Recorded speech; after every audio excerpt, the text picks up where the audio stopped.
माझं नाव शारदा जरांगे. मी यांची मुलीची शेजारी आहे. त्या लिंबळकर PSI लिंबळकर यांची आई वडील इथं सकाळी 10ला आले होते.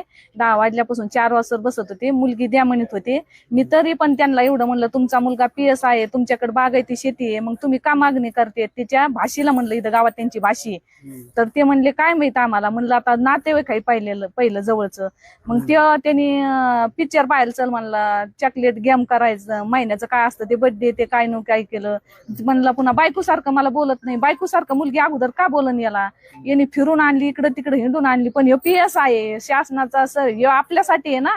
याने असा धोका द्यायला नाही पाहिजे. ह्यो गरीबाचा न्याय निवडणार आहे. पण ह्यो स्वतः जर असं करायला लागल्यावर मग कसं व्हायचं? यांनी त्या मुलीच्या आई वडिलांनी काम केलंय. गरीब आहेत ते बी, असे काय बागायती शेत नाही, काही नाही. आमची मातुरी खडकावर जमीन आहे. पुन्हा म्हणतो जरांगा पाटलाचं गाव आहे म्हणून हे धमकी देत. आम्ही जरांगा पाटलाचं गाव आहे म्हणून आम्ही धमकी देत नाहीत. आमच्या मुलीला बदनाम केलं. आमच्या मुलीची न्यूज छापिली. या मुली सारण संघ 3 महिने बोलला आणि मग नंतर यांनी गेम केला. ह्यो गेम करायला नव्हता पाहिजे. यांनी भरपाई करायला पाहिजे खर्चाची. त्यांनी घरात साऱ्या वस्तू आणल्यात. मंडपवाल्याला वस्तू कामं येतात, पण मंडपवाल्याला पैसे दिलेले कामं येणार आहेत का?